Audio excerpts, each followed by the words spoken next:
जय श्री कृष्ण मित्रों। मैंने आज कल के सेमीफाइनल मैच के ऊपर एक वीडियो बनाया और वो पोस्ट किया हुआ है।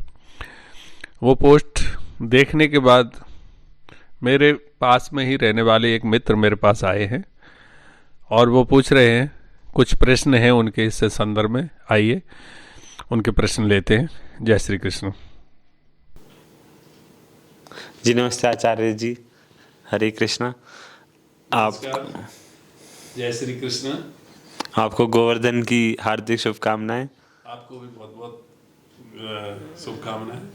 आपका परिवार में आप सभी स्वस्थ रहें, ऐसी हमारी ईश्वर से प्रार्थना है। जी, आपने कल के मैच के बारे में वो बनाया था वीडियो, तो हमने उसको देखा था। तो हम आपसे जानना चाहते हैं कि विराट कोहली कल कैसा करेंगे। अच्छा, कल का मैच का वीडियो आपने देख भी लिया बहुत जल्दी? कैसा लगा आपको? अच्छा था।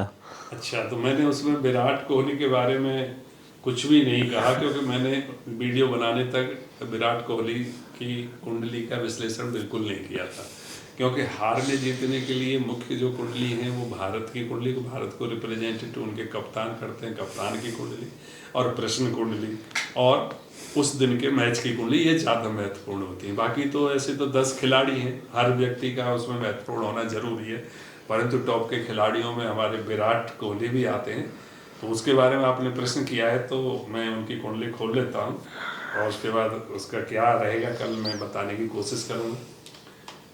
तो विराट कोहली जी की जो कुंडली है वो मेरे को जो समय प्राप्त हुआ है वो है 5 नवंबर 1988, 10:28 दिल्ली का है।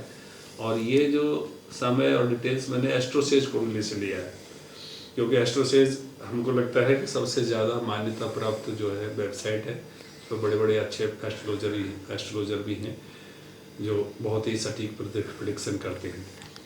तो इनकी कुंडली कल की जब मैं देख रहा हूँ तो इनका लग्न में शनि तो इनके है ही कुंडली में, और चंद्रमा और शुक्र इनके 10वें भाव में है, जो इनका एक वर्ल्ड फेमस व्यक्ति होने का योग इसकी कुंडली में पहले से विद्यमान है। दूसरा, अगर मैं कल के बारे में बात करूं तो कल का मैच जो वहाँ खेला जा रहा है मुंबई में, तो कल इनकी स्थिति कैसी रहेगी, ये मुख्य प्रश्न अभी आ रहा है। तो कल जब मैं देखता हूँ तो कल 15 तारीख में दोपहर को 2 बजे, अच्छा, तो इनका जो ताराबल है वो भी रोहित जैसा ताराबल आ रहा है। चंद्रबल इनका जरूर अच्छा आ रहा है, 3 ऑस्पिशियस।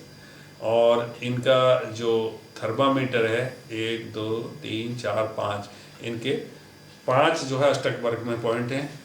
और जो ऑस्पिशियसनेस और इनऑस्पिशियसनेस का जो थर्मामीटर होता है वो इनका करीब आ रहा है 70%। तो इन स्थितियों को देख करके ये मीडियम स्थिति बन रही है। और अगर प्रश्न करें कि इनकी 50वीं शतक बन पाएगा या नहीं, तो उसमें मेरे को संदेह लग रहा है। वैसे ये इस मैच के संकट मोचक भी हो सकते हैं, बहुत ही कठिन परिस्थितियों में खेलते हुए ये मैच को आगे बढ़ाएंगे। और भारत तो मैं पहले ही बोल चुका हूँ वीडियो में जीतेगा। विराट कोहली के लिए भी रोहित से अच्छा प्रदर्शन का समय मिल रहा है, उनको भी मैं सलाह देता हूँ कि कल हेलमेट पहन करके ही खेलें, कभी भी हेलमेट उतारे नहीं, ऐसा मेरे को लग रहा है।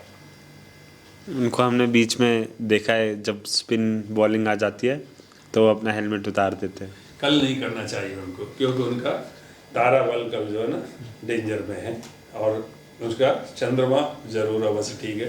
तारा बल बहुत महत्वपूर्ण होता है, और कल रोहित का भी सेम है, इनका भी सेम है, तो इन दोनों को नहीं करना चाहिए कल। और तो जैसे हम जैसे लोगों के लिए आप अगर एक्सप्लेन कर सकें कि तारा बल क्या होता है। हाँ, ये ज्योतिष का ये कुछ, ये जो हमारे स्टार्स होते हैं जिसमें हम पैदा होते हैं जन्म में, तो ये 27 स्टार्स होते हैं। तो 27 स्टारों के लिए हमको 9 ताराबल मिलते हैं, 1 से लेकर के 9 तक। तो उन सब का अलग अलग रिजल्ट होता है। जन्म जन्म से लेकर के साधक अगर आ जाता है तो उसमें संपत्ति और ये सब मिलती है, रियलाइजेशन। और वध आ जाता है तो बॉडी के लिए डेंजर होता है।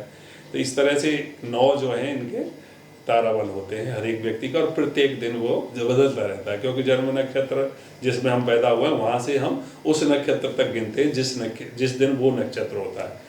तो वो जन्म नक्षत्र वाले दिन पहला होता है फर्स्ट, और अगर वही नक्षत्र उसी दिन आता है तो वो एक ताराबल एक, ऐसे ही 2 3 4 करके 9 तक जाता है।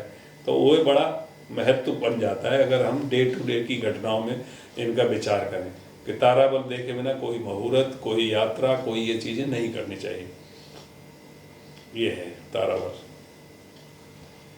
और कोई प्रश्न है आपका? देख, जैसे कि हमने सोशल मीडिया पर देखा है, विराट कोहली, रोहित शर्मा ये वर्ल्ड कप से पहले कई मंदिरों में गए थे अब दर्शन करने, आशीर्वाद लेने।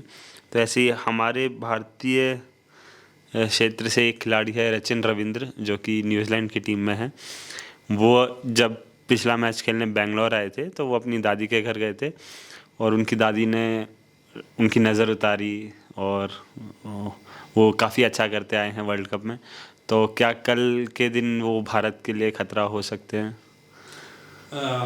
सचिन रविंद्र के बारे में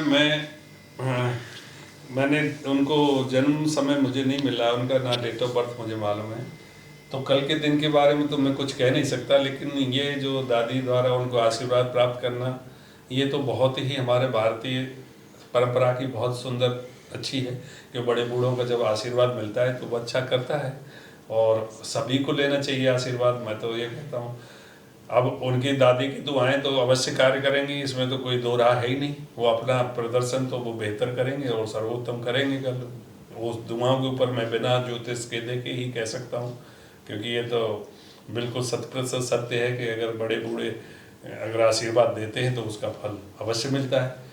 लेकिन हमारे भारतवर्ष के इतने करोड़ों की संख्या में जो क्रिकेट को प्रेम करते हैं, उन सभी का भी दुआएं और आशीर्वाद हमारी टीम के प्रति रहता है, जिसके कारण से हमारे खिलाड़ियों को भी अच्छा प्रदर्शन करने का मौका मिलता है और वो उनके दुआओं के कारण, उनके आशीर्वाद के कारण बहुत अच्छा कर पाते हैं।